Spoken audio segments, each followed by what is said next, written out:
How to hide WhatsApp messages on lock screen on iPhone. So go ahead and open your settings application. In this page, scroll down until you see WhatsApp. From here, you'll tap on notifications. In this page, the lock screen, notification center, and the banner alerts are visible. Now, since we want to hide WhatsApp messages on the lock screen, just click on this lock screen to stop and disable WhatsApp notifications from appearing in your lock screen. So once you receive a message from WhatsApp, your phone will just vibrate, but it will not show in your lock screen. After that, scroll down and tap on WhatsApp notification settings. You will then be directed to this page.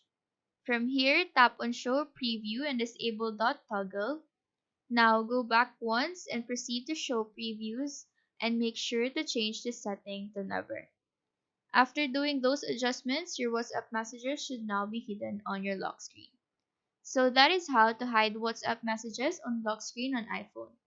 Do let us know if this video helped you out, and if you have any questions, feel free to drop them down below. Thank you for watching and have a nice day.